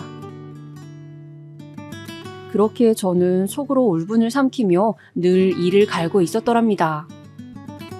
늘 장남, 아들 타령만 하셨던 분이셨는데 바로 그 친오빠가 오만 사고란 사고는 다치니까 결국 친정아빠도 격하게 분노하셨던 것이죠. 그래서 저는 친오빠에게 소리를 지르는 친정아빠의 모습이 또 그런 친정아빠에게 말대꾸를 하며 잘한 것 하나 없는데 고개 빳빳이 들고 대드는 친오빠의 모습이 그 순간 우습고도 고소하였습니다. 제가 그런 심보를 속에 품고 있었기에 일이 잘못 틀어졌던 걸까요? 친오빠는 결국 자기보다 2살 많았던 그 여자에게 단단히 홀린 것을 벗어나지 못하였고 저희 가족을 버린 채 떠나버렸습니다. 아예 연락도 두절되었어요. 저희 가족은 그 여자에 대한 정보를 알지 못했기에 발만 동동 구르게 되었죠. 바로 그 충격 때문이었는지 친정아빠는 얼마 후 쓰러지셨습니다. 당시에는 정확한 내용을 알지 못하였지만 지금 와서 생각해보면 친정아빠는 뇌졸중으로 쓰러진 것이었고 그 때문에 후처가 잘못되어서 돌아가시기까지 한 것이었습니다. 친정아빠가 돌아가셨을 때 저는 고작 20살이었죠. 집에 남겨진 것은 친정엄마와 저 둘뿐이었습니다. 친정부모님은 일찍이 사이가 별로 좋지 못하셨어요. 친정아빠의 성격이 워낙 거칠고 제멋대로였고 친정엄마는 제가 9살 때 부상을 당하셔서 그 후유증으로 계속 고생을 하셨습니다. 고관절을 잘못 다치셨었는데 그 당시에 적절한 치료를 받지 못한 게 커다랗게 불어난 눈덩이처럼 후유증을 불러왔던 것이에요. 그래서 걸음걸이가 영 이상하였고 통증 때문에 늘 인상을 쓰시느라 얼굴의 표정은 구겨진 상태였습니다. 제가 중학교 때쯤부터는 얼굴에 그늘, 우울함이 자리하기 시작하였고요. 그러셨던 친정엄마는 친정아빠가 돌아가신 직후부터 심한 감정의 기복을 겪기 시작하셨습니다. 저만 보면 자꾸 저를 앞에 앉혀놓고 지난 인생의 모든 이야기를 하려고 드셨어요. 외갓집이 기구한 사연을 지닌 집안이라서 친정엄마의 인생에는 상당한 굴곡이 있었거든요. 저는 이미 익히 들어서 다 알고 있는 이야기였음에도 반복해서 들어드리려니까 미칠 노릇이었어요. 바로 제가 이러한 상태일 때 만났던 사람이 남편이었던 것입니다. 여름이 저물어가던 시기였어요. 사람을 지치고 괴롭게 만들었던 기나긴 폭염이 꺾이고 가을에 선선한 바람이 불어오던 시기에 꼭 그만큼의 존재로 제 일상에 들어온 남자였습니다. 이 사람이 가자는 대로 이끌려가면 나의 인생은 다른 모양으로 펼쳐지지 않을까? 음울한 과거의 순간들을 모두 저버릴 수 있을 것만 같아. 저는 그런 생각에 사로잡히고 말았습니다. 남편은 저보다 6살 위로 당시에 26이었죠. 저에게 먼저 다가온 남편을 저는 뿌리치지 못했고 그렇게 연애를 시작하게 되었습니다. 그리고 그 해의 연말에 저는 임신 사실을 알게 되었죠. 12월의 끝자락이었습니다. 임신 사실을 눈치채자마자 당혹스럽고 눈앞이 깜깜해지더라고요. 너무 갑작스러웠으니까요. 관련 지식도 전무했고 사회 경험, 노련함 이런 것 하나 아무것도 갖추지 못했던 저였습니다. 기댈 곳이라곤 친정엄마뿐이었죠. 저기 엄마 있잖아요. 혹시 내가 일찍 결혼이라도 한다 그러면 엄마는 괜찮을 것 같아요? 내가 결혼해버린다고 치면 엄마는 혼자 있게 되잖아요. 제가 이렇게 조심스레 친정엄마의 심기를 거스르게 될까봐 눈치를 보면서 물었을 때였는데요. 친정엄마가 제 예상과는 달리 오묘한 표정을 지어 보이고는 마는 것이었습니다. 네 나이가 몇인데 벌써 그런 얘기를 해? 그런데 한다면 하는 거지. 나도 언제까지 계속 혼자 있지는 않을 테니.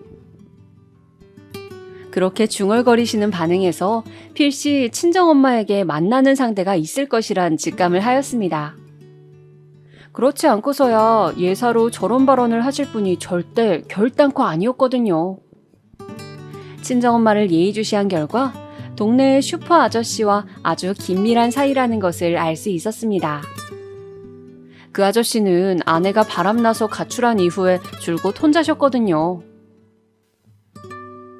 너무 짧게 만난 사람인데다가 아직 아이를 낳고 결혼을 할 정도의 마음인지도 확신이 없어서 고민이었는데 엄마가 저렇게 지내게 되셨다는 것을 아니까 뭐라고 할까? 나도 그냥 내 길을 무심히 걸어버려야겠다는 생각이 드네. 그런 충동에 사로잡힌 저는 남편과 같이 새해를 맞이하면서 임신 사실을 고백하였습니다. 그리고 남편은 그 사실을 알자마자 저에게 결혼하자고 말을 하였어요. 제가 100% 확신을 하지 못한 상태인 것을 눈치채고는 아주 적극적으로 저에게 설득을 하기 시작했습니다. 그렇다고 네가 뱃속의 생명을 저버릴 수 있는 그런 냉정한 사람은 아니잖아. 그렇지? 나랑 결혼해서 낳는 것 말고 네가 가진 선택지가 있을 것 같아? 아니야. 그러니까 현실적으로 판단해. 우리가 낳아서 잘 키우면 돼. 너랑 내가 함께라면 우리는 분명 해낼 수 있을 거야. 나 믿고 따라와주라. 저의 손을 꼭 붙잡고 구구절절 떠드는 남편을 향해 제가 고개를 끄덕였던 순간에 모든 것이 결정 나버렸습니다.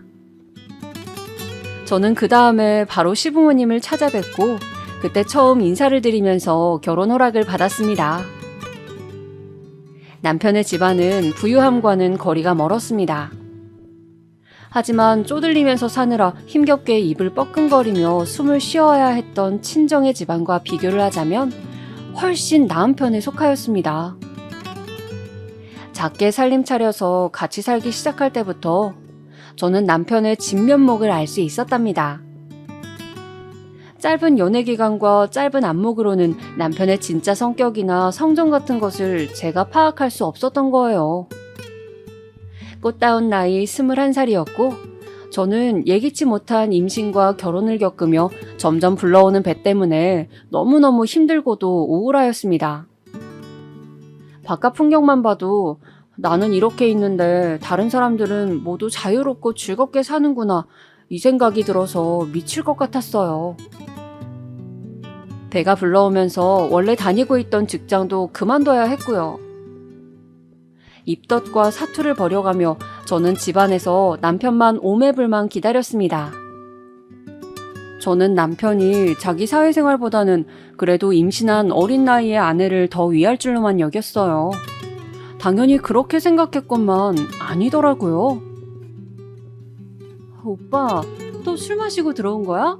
이번 주 내내 하루도 빠짐없이 술 마시고 온 거 알아? 어쩜 사람이 이래. 말로만 안 마시겠다 해놓고 안 지키면 그게 사람 우롱하는 거 아니면 뭐야? 내가 바깥 생활 좀 하다 보면 술도 마시고 집에 오는 게 늦어지고 그런 거지. 너는 종일 집에만 있는 애가 뭐가 그렇게 맨날 불만이 많아서 나한테 화풀이야. 심심해서 뇌가 어떻게 됐냐? 결혼 직후부터 출산일까지 저희 두 사람은 대부분의 날을 싸웠습니다. 이건 과장을 보태지 않은 사실이에요. 가장 행복하고 깨를 볶으면서 지냈어야 할 신혼 초기에 저희는 그렇게나 자주 싸웠는데 모든 원인은 다 술 때문이었습니다. 남편은 언제나 그 술, 그리고 술자리를 저보다 더 우선순위에 두었어요. 자기 입으로는 절대 아니라고 하는데 행동으로는 이미 그렇게 보였던 걸 어쩌나요? 연애 기간 동안에는 알지 못한 면모였어요. 자기 아이를 임신한 어린 아내를 두고 새벽 3시까지 술 마시다가 들어오던 남편. 늘 만취 상태로 돌아왔죠. 술만 마셨다 하면 절대 자제가 안 되는 사람이었어요. 항상 말로만 줄이겠다, 끊겠다 이렇게 떠들고선 행동으로는 지키지 않는 남편을 보며 저는 화가 쌓여갔습니다. 가뜩이나 임신한 상태라서 호르몬의 영향으로 감정이 오락가락할 때였으니 오죽했겠나요? 저는 그렇다 치고 남편은 도대체 왜 그런 저랑 맞서 싸웠던 걸까요? 임신한 아내랑 몸싸움하는 남편을 여러분은 어떻게 생각하세요? 저를 밀치기도 하였고 잠옷의 목 부분이 늘어날 정도로 힘을 줘서 제 멱살을 잡기도 하였습니다. 손에 집히는 물건을 집어 던지고 제 머리끄덩이를 잡아서 질질 끌고 가고 제가 거실 바닥에 나동그라진 적도 여러 번 있었습니다. 가장 어이없었던 대목은 그런 상황에서 남편이 언젠가부터 입버릇처럼 뱉던 말이었죠. 너 이럴 거면 나가. 내 집에서 나가라고. 저희가 처음 살림을 차려서 살았던 그 집을 마련할 수 있었던 것은 남편의 힘도 저의 힘도 아니었습니다. 시댁에서 시부모님께서 전적으로 지원을 해주신 것이었죠. 사회초년생이었던 저는 당연히 모아놓은 돈이 없었고 남편도 비슷했습니다. 그런데 자기 부모가 해준 집이니 자기 것이라면서 저보고 얹혀 사는 주제에 뻔뻔하기가 그지없다고 하였습니다. 내가 혼자 임신했어? 그리고 이 뱃속의 아이가 나만의 아이야? 아니잖아. 오빠가 이 아이 아빠잖아. 그런데 어떻게 이런 행동을 할 수가 있어? 대체 사람은 맞니? 이래서 집안 배경 보고 결혼했어야 했는데 땡전 한 푼 나올 곳 없는 너네 집구석만큼이나 너도 참 별 볼 일 없다. 너를 겪어보고 살아볼수록 알겠다. 어린 거 하나 보고 결혼했다가 내가 진짜 별거를 다 보고 사네. 상상조차 못했던 남편의 폭언 때문에 얼마나 충격이었는지 모릅니다. 특히 그런 폭언을 처음 들었던 날은 너무 정신적인 충격이 커서 물 한 모금을 못 마셨어요. 속은 기분이었고 배신을 당한 느낌이었습니다. 너무나도 힘들어서 민망함을 무릅쓰고 친정엄마에게 가서 제가 결혼 직후부터 겪은 모든 일들을 다 실토하였어요. 듣고 나서는 처음에는 크게 놀라시며 분노하셨지만 가만히 생각을 하시는 얼굴이 되더니 몇 시간 후에 저보고 이러시더라고요. 그래도 이혼할 건 아니지? 그렇다고 해서 갈라서는 건 아니잖아. 남자는 이놈이나 저놈이나 거기서 거기야. 지금은 너무 갑작스럽게 임신 문제로 결혼한 것 때문에 두 사람 다 혼란스러워서 그래. 아이만 태어나봐라. 이런 문제들은 자연스레 사라질 거니까. 그냥 우선은 꾹 참고 살아봐. 다시 말씀드리지만 저 그때 21살이었어요. 워낙 아는 것도 많지 않았고 아주 좁은 세상을 보며 살아왔던 사람이었습니다. 박학다식하지도 않았고 견문이 넓지도 않았기에 친정엄마의 반응에 굉장히 서러운 한편으론 그런가? 남들 다 이러고 사는데 나만 유난을 떤 것이구나. 내가 남들보다 좀 더 이르게 결혼을 해서 더 견디기가 힘든가 보다. 이 모든 과정도 결국 지나가겠지. 이렇듯 순진한 생각이 들고 말았던 것입니다. 모처럼 친정집에 가보았던 저는 다시 신혼집으로 돌아갔죠. 남편하고는 임신 막달까지 신경전을 벌이면서 싸워댔습니다. 어느 날은 술을 또 진탕 마시고 와서 곧바로 자려고 하길래 양말이랑 겉옷을 제가 벗겨주는데 그 순간에 보니까 웬 여자 화장품이 묻어있는 게 보이더라고요. 코를 박고 냄새를 킁킁 세게 맡아보니까 여자 향수 같은 내음이 맡아졌고요. 저 그때 진짜 서럽고 화가 나서 남편의 등짝을 세게 후려쳤습니다. 그랬더니 남편이 아이씨 짜증나게 이런 말을 중얼거리면서 누워있는 그대로 발길질을 막 날린 겁니다. 제가 그 발길에 그만 배를 맞아버렸어요. 갑작스런 충격에 저는 얼어붙어 있는데 남편은 인상을 팍 쓰면서 계속 그대로 잠을 청하고 있고 제가 그때 하혈을 조금 했습니다. 점점 배가 너무 아파와서 눈물을 줄줄 흘리며 남편을 손으로 막 때렸어요. 미쳤니? 네가 아빠야? 네가 이 생명을 책임질 수 있는 아빠 맞냐고? 뱃속 애기 잘못되면 내가 너 가만 안 둬.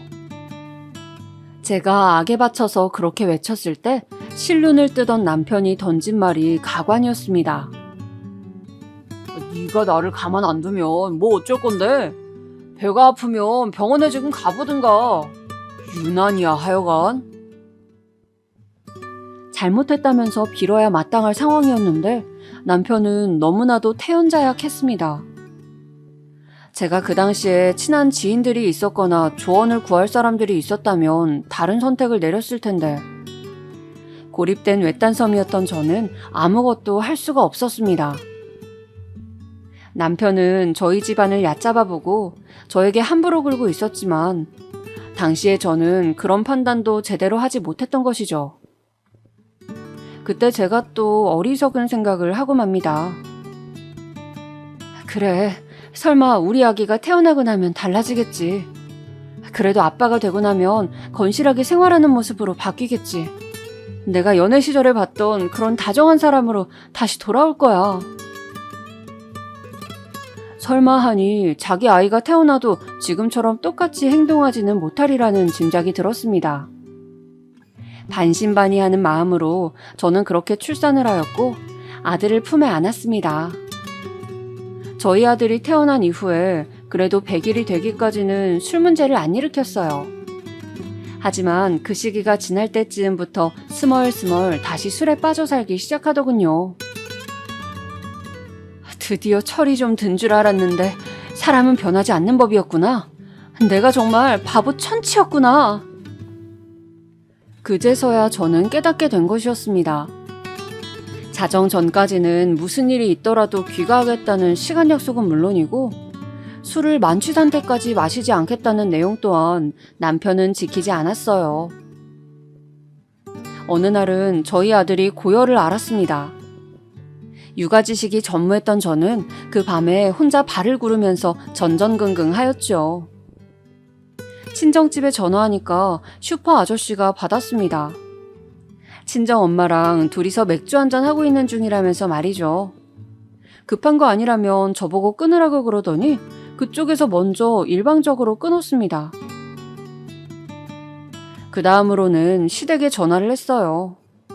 애가 열이 난다고 했더니 시어머니께서 조언을 주셔서 일단은 그대로 따랐습니다. 차도가 없으면 다시 전화 달라고 하셨어요. 그 후로 저 혼자 아들을 보고 있는데 술에 취한 남편이 귀가하였습니다. 술 냄새를 풀풀 풍겨대면서 간신히 잠든 아들을 안아보려고 하길래 제가 못하게 막았어요. 우리 애기 한참 열 끓다가 이제 간신히 진정됐어. 그동안 나는 속이 타서 죽는 줄 알았고 오빠는 연락 두절이었지. 정말 지긋지긋해. 대체 내가 왜 이러고 살아야 돼? 딱 그렇게 말했다가 남편한테 오만쌍욕을 다 들었습니다. 듣기만 해도 귀가 썩을 것 같은 욕을 저한테 퍼부으면서 차라리 나가 뒤지라고 하더군요. 남편은 식탁 의자를 한 개 부수고 나서야 성에 찼는지 자러 들어갔습니다. 술에 인격을 지배당한 남편, 시부모님도 다 알고 계셨습니다. 20살 때부터 줄곧 절해왔다고 시부모님께선 담담히 저에게 말씀하셨죠. 설마 그런 하자가 있는 아들이라서 땡전 한 푼 없이 몸만 시집온 나를 받아주신 것이었을까? 그런 시부모님의 고백 앞에서 저는 공포스러운 가정을 하고 있었습니다. 시부모님조차 남편에게 함부로 화를 못 내시더라고요. 잔소리를 하셔봤자 그냥 타이르는 수준이었죠. 이런 사람인 줄 모르고 결혼해서 살림 차린 제 처지가 비참했어요. 싱그러운 22살의 나이에 저는 초췌하고 신경이 곤두서 있는 애기 엄마가 되어 있었습니다. 그 사실만으로도 미칠 것 같았는데 남편이란 작자는 갈수록 답이 안 보였죠. 돈이라도 잘 벌어왔다면 얘기가 살짝 달라졌을까요? 남편은 직장인이었으나 안정된 직장은 아니었고 봉급도 적었습니다. 그마저도 다달이 보장되어 있는 액수가 아니었죠.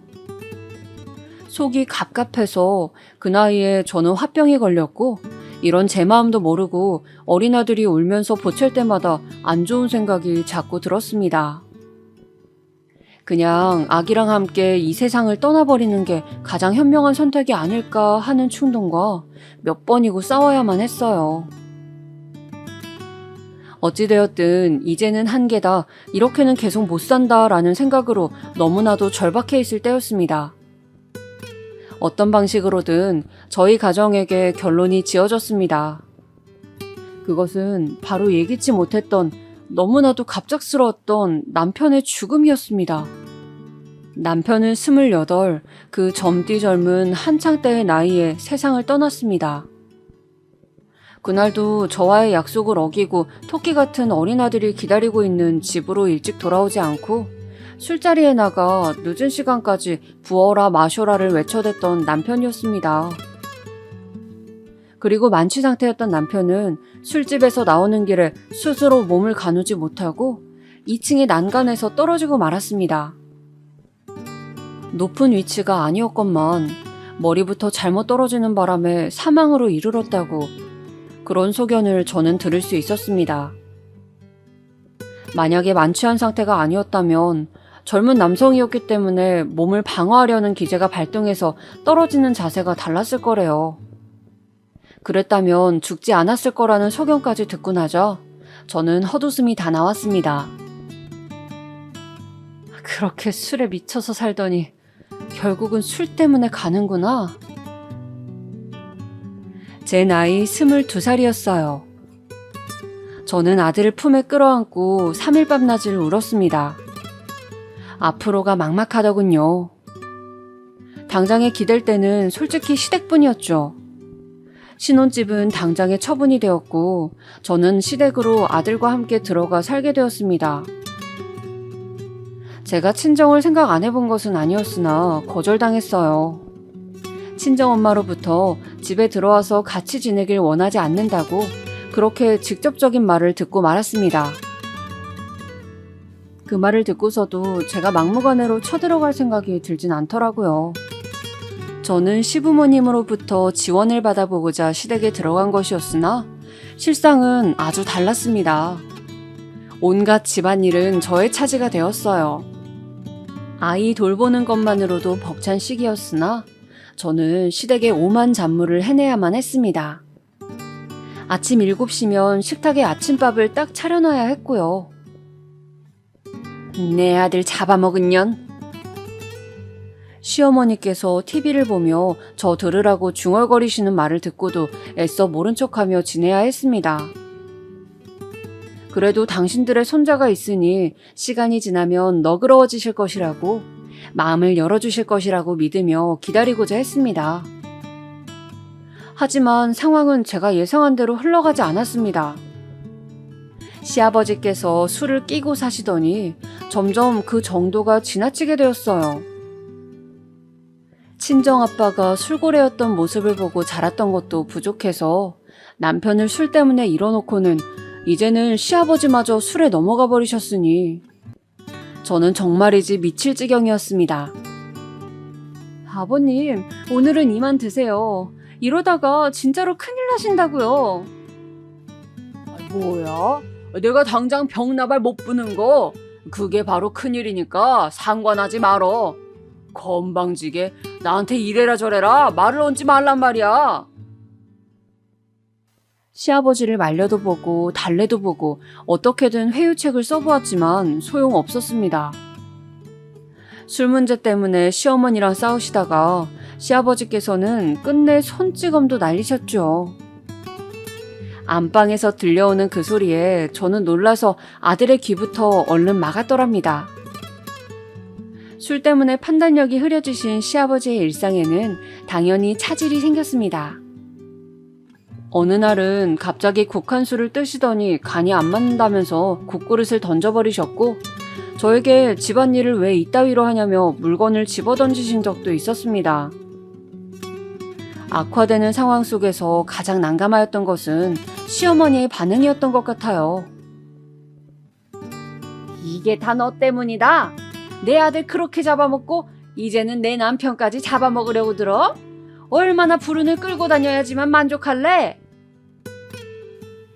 어째서 저에게 탓을 돌리신 것인지 저는 슬슬 직장일을 알아보면서 돈을 벌 작정이었습니다. 그렇기 때문에 시어머니께서는 저한테 아들을 두고 나가라 하셨어요. 손자는 직접 키울 테니까 꼴보기 싫은 며느리는 이쯤에서 버리고 싶으시단 뜻이었습니다. 어머님, 안 돼요. 저희 아들, 저희 하준이만큼은 제가 내어드릴 수 없어요. 제가 엄마인데 누가 어떻게 하준이를 책임지고 키울 수 있다는 건가요? 쓸데없는 소리 하지 말고 너는 조용히 꺼지기나 해. 새 출발을 하든 말든 신경 안 쓸 테니까. 이거 원 부정 타서 더 이상 같이 살 수가 있어야 말이지. 시어머니께서는 저를 불행의 원흉으로 지목하셨고 저는 아들의 안위를 위해서라도 시댁에서 나가야 하는 상황에 놓이고 말았습니다. 결국 저는 제 의지와 상관없이 시댁에서 쫓겨났어요. 짐가방만 하나 달랑 던져준 채로 저한테 나가라고 하셨습니다. 저에게 갈 데라곤 친정밖에 없었죠. 그런데 집에 가보니까 슈퍼 아저씨가 계시더라고요. 저를 보자 머쓱해 하시면서 댁과 저희 친정집을 오가면서 지내고 계시단 말씀을 하였습니다. 친정엄마는 저를 보자마자 나가서 따로 살라고 말씀을 하셨죠. 엄마는 손자 얼굴 안 보고 싶어요? 내가 왜 혼자 쫓겨났는지 어떻게 된 상황인지 하나도 안 궁금한 거예요? 어떻게 그러실 수가 있어요? 네 인생 네가 알아서 살아야지. 다 커놓고 나서도 나한테 징징거리면 나는 어떡하니? 누가 너보고 불쑥 임신해서 그런 결혼하라고 등을 떠밀었니? 그렇게 살라고 너한테 협박이라도 했어? 아니잖아. 오롯이 네 선택이고 네가 만든 결과물이잖아. 엄마는 말이지. 네 아빠 같은 등신하고 결혼한 게 나의 책임이었기 때문에 그걸 인정하고 참으면서 살았단다. 네 아빠가 죽기 전까지 이 엄마는 찍소리도 안 하고 살았어. 그건 너도 잘 알지? 그게 다 내 선택에 대한 책임이었던 거야. 너도 알아서 네 인생 책임지고 살려무나. 친정엄마는 냉정한 말을 쏟아내셨고 저는 약간의 돈을 지원받은 채 친정집에서 내쳐졌습니다. 그 돈으로 우선은 당장에 지낼 방부터 구했어요. 그리고는 바로 일을 시작했습니다. 어떤 업무인지 이런 복지 환경은 전혀 안 따졌고 그냥 일정선 이상의 봉급이 나오는 곳이면 좋겠어요. 아무런 생각 없이 일부터 그냥 했습니다. 반드시 돈을 모아서 지금의 생활에서 벗어나겠다는 일념 하나로 말이에요. 그렇게 첫 월급을 받고 난 이후 저는 시댁에 찾아갔습니다. 제 아들을 보기 위해서요. 하지만 문전박대를 당했습니다. 현관문 바로 앞에서 시아버지께서 담배를 피우시는 모습을 봤을 때부터 기분이 좋지 않았죠. 어린 손자가 뻔히 같이 사는데 담배를 피우시다뇨. 있어선 안 될 일이라 생각하면서 다가갔는데 술 냄새가 말도 못하게 진동하는 것입니다. 아버님, 제발 술이며 담배 좀 줄여주세요. 그게 전부 다 아이한테는 해악이라고요. 울컥해서 말씀드렸던 것인데 시아버지께서는 당장 제 머리채를 쥐시더군요. 잡힌 머리가 아파서 소리를 지르는데도 시아버지께서는 아랑곳하지 않고 저의 머리채를 잡으며 끌고 가셨습니다. 그리곤 시댁에서 조금 떨어진 곳에 저를 내팽개치셨죠. 귀찮게 찾아오지 말라는 말씀을 남기시곤 돌아서셨습니다. 그 짧은 문장을 뱉으시는데도 취해서 혀가 꼬이고 딸꾹질을 하시더군요. 참담하였습니다. 저런 집에 제 아들이 있다니. 일하는 곳에서 알게 된 어떤 언니에게 제 상황을 넌지시 알렸더니 깜짝 놀라면서 제 아들의 안전을 걱정하였습니다. 얘, 그거 알코올 중독 아니니? 알코올 중독?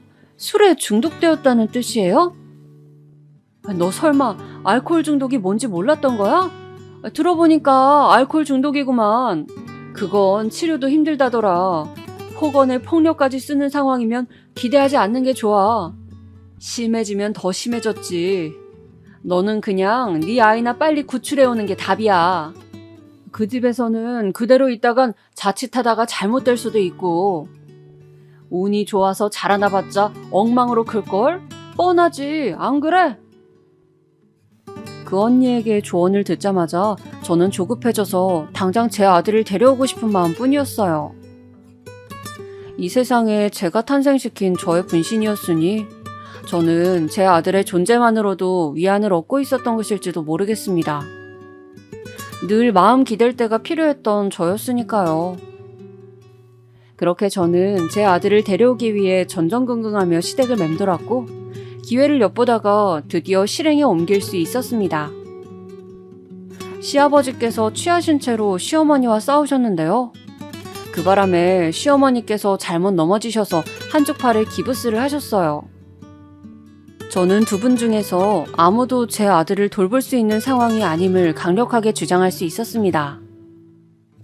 가까스로 제 아들을 시댁에서 데리고 나왔고 제가 사는 단칸방에서 키우기 시작했어요. 시어머니께서는 몇 달 후에 당신의 손자를 되찾으시겠다면서 저에게 길길이 날뛰셨지만 그런 시어머니의 시선을 돌리는 엄청난 사건이 벌어졌답니다. 바로 결혼하셨던 아주버님께서 몰래 한국을 떠나신 것이었어요. 저에겐 형님 되셨던 아주버님의 아내분 집안에서 시댁 같은 곳을 절대 용납할 수 없다고 했었나 봐요. 시아버지께서 저희 남편이 허망하게 떠난 이후로 술에 빠져 사셨고 시어머니마저 그 여파로 신경쇠약에 이르시자 그 집안에서 알고는 완전히 교류를 끊길 원했다고 합니다.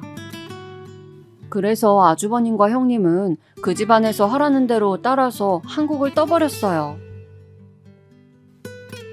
작은 놈이 데려온 며느리가 조건들이 영 눈에 차지 않아서 큰 놈이 데려온 며느리는 집안이 유복하다길래 그것 하나만 보고 무조건 허락해서 밀어줬더니 그 재산으로 우리한테 효도는 못할 망정 돈을 써서 아예 이 나라를 떠버려? 이런 해괴망측한 일을 다 보았나? 시어머니께서는 가슴을 치시며 원통해 하셨습니다. 외국으로 떠나는 게 들키면 안 되니까 집에 커다란 가구 같은 것들은 그대로 놔두고 짧은 여행을 가시는 것처럼 아주버님 내외는 그렇게 꾸민 다음에 떠나셨어요. 어머님, 그렇게나 내 친오빠가 우리 집이랑 인연 끊고 여자한테 눈 멀어서 떠나버린 것을 크게 흉을 보시고 욕을 하시고 마음껏 비웃으시더니 어째 똑같은 일을 당하셨구나. 이래서 사람은 한치 앞을 모르고 산다고 하나보다.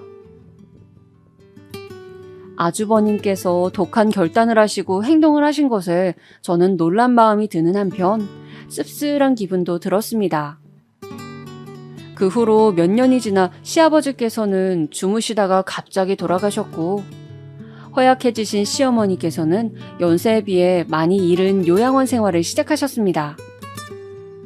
제가 알기로는 시어머니께서 정말 그렇게 하시고자 원한 것은 아니었는데 시댁 쪽 친척들이 강하게 밀어붙여서 시어머니를 요양원에 넣은 것 같았어요.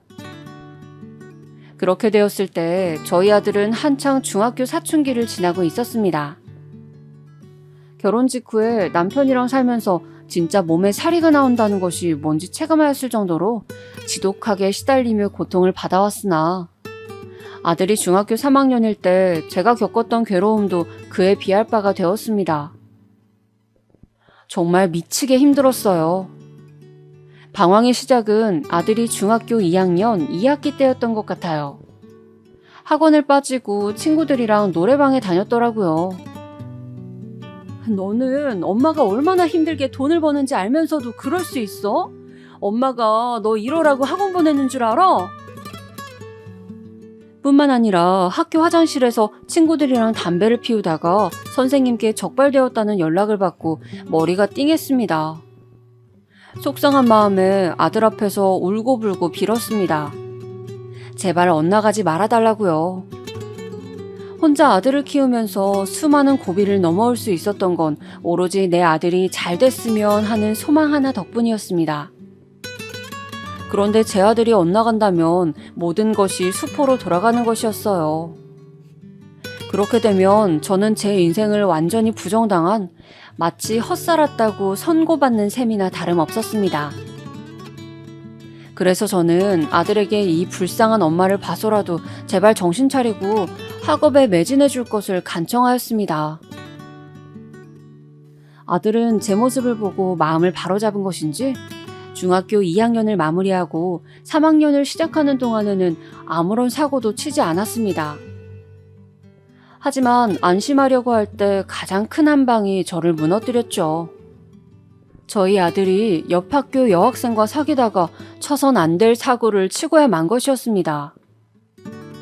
저희 아들 중학교 3학년 1학기 때 저는 그 여학생의 부모 앞에서 무릎을 꿇어야만 했습니다. 그 부모는 당연히 자기 딸이 뱃속에 아이를 낳는 것에 동의할 수 없다고 했고요. 저에게 돈을 요구하였습니다. 저는 그들이 말하는 대로 다 들어주었어요. 제 아들이 그저 무사하게 중학교를 계속 다니다가 졸업해서 고등학교만 갈 수 있다면 그때로서는 소원이 따로 없었습니다. 조용히 덮어지길 원했던 저의 간절한 바람은 들어졌지만 그 후로 아들은 또 엇나가기 시작했습니다. 일부러 저에게 반항한 것이었는데 이유란 너무나도 어이가 없었습니다.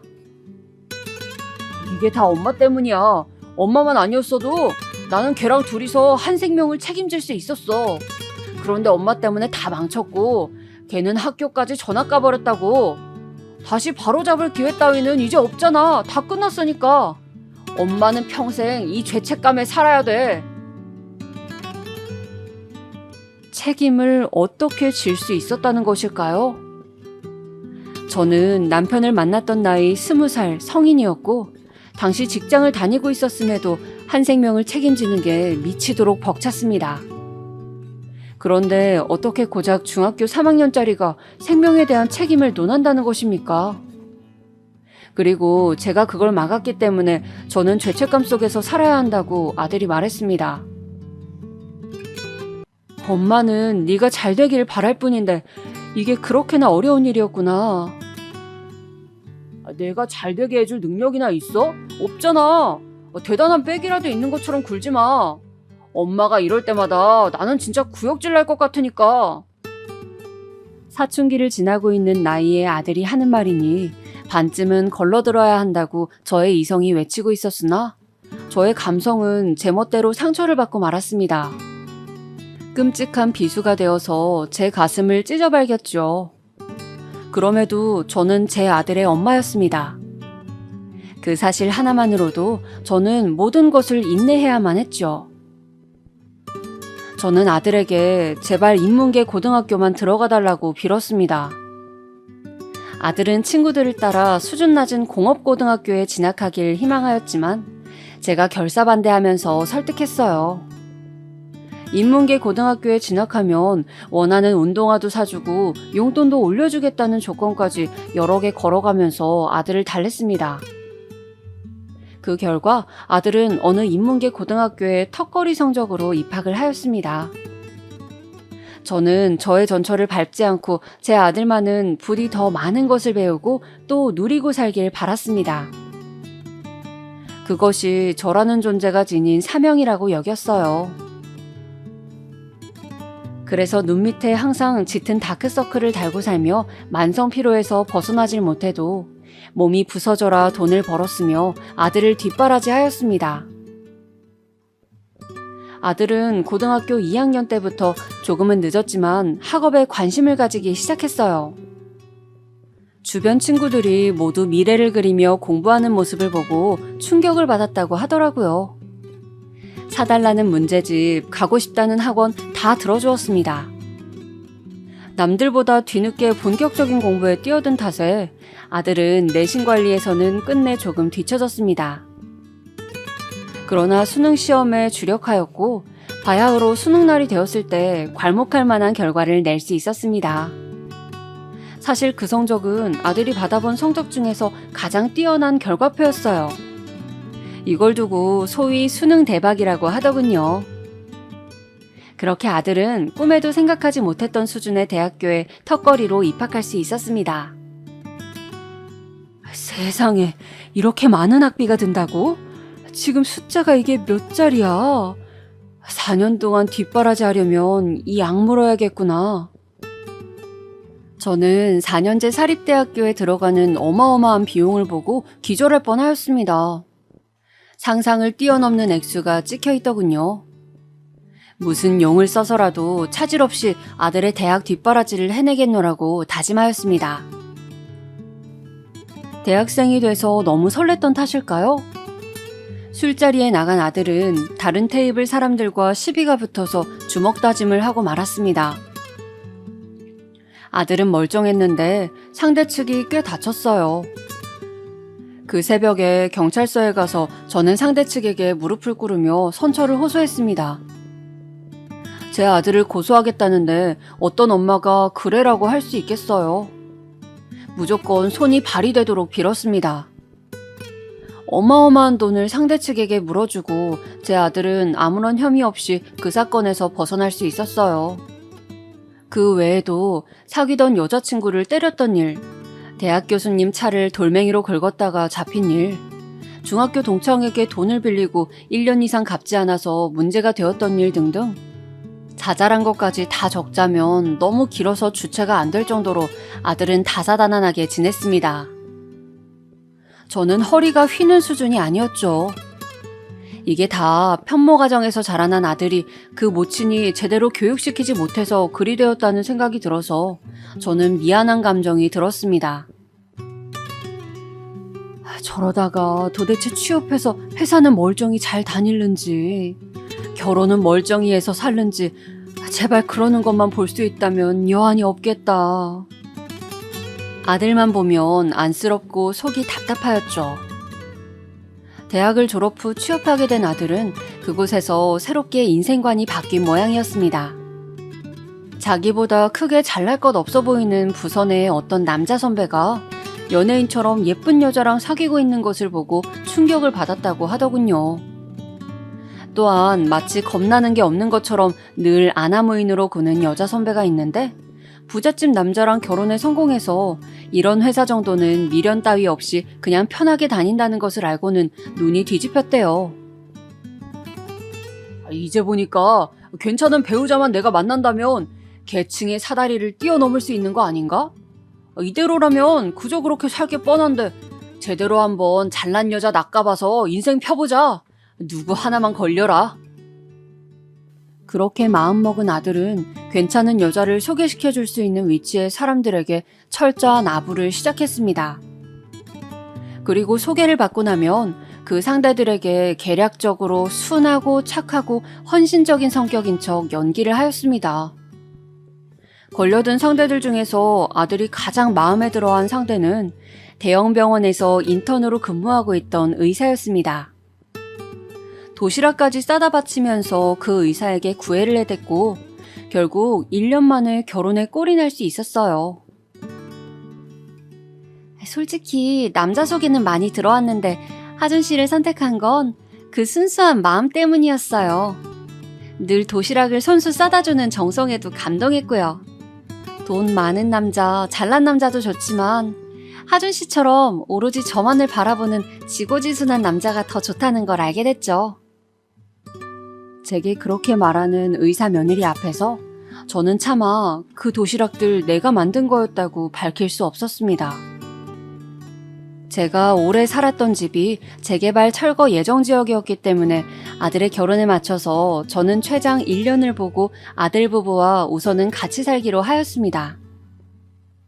인턴이라서 병원 일을 한창 배우고 있는 며느리가 워낙 바쁘기 때문에 차라리 제가 같이 살아준다면 집안 살림에 도움을 받을 수 있다는 두 사람의 계산이었죠. 저는 순순히 집을 처분하고 아들 부부와 살았습니다. 내 아들이 결혼을 하다니, 내가 의사 며느리를 뒀다니 이게 정말 꿈이 아니구나. 이제야 실감이 나. 저는 아들 부부의 집에서 살림을 하며 소소한 행복을 느꼈습니다. 그런데 제가 한 집에서 살면서 관찰을 해보니 아들이 며느리에게 너무 설설 기더군요.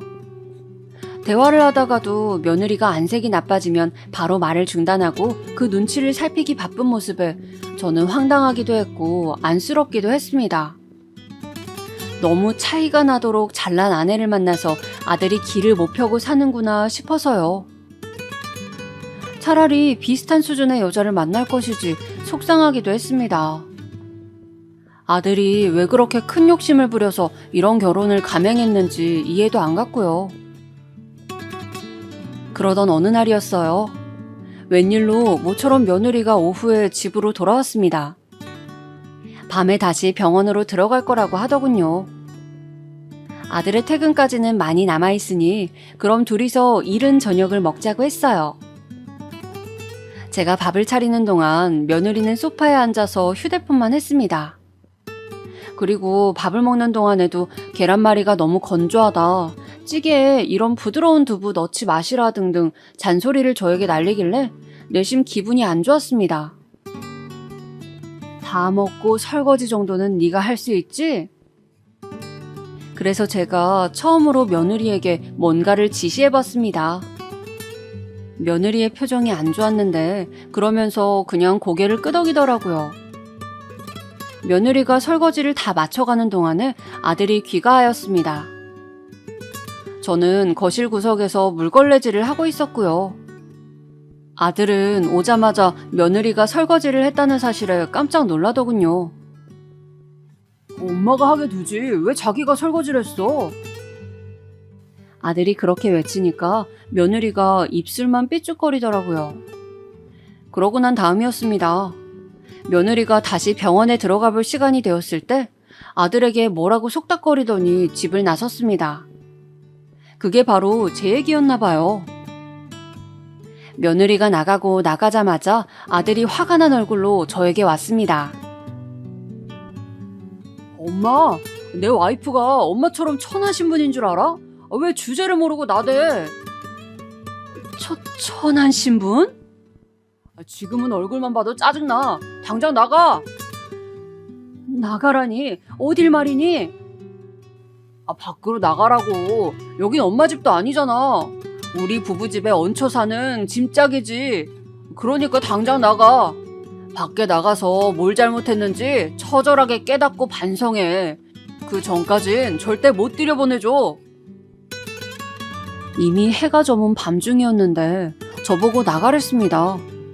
딱히 갈 데가 있는 것도 없는 저의 처지를 너무나도 잘 알면서 말입니다. 눈물이 핑 돌더군요. 더 초라해지기 싫어서 겉옷이랑 지갑을 챙겨서 집 밖으로 나갔습니다. 그날 찜질방에서 밤을 꼴딱 새는 동안 수건으로 눈물을 얼마나 문질러 닦았는지 몰라요.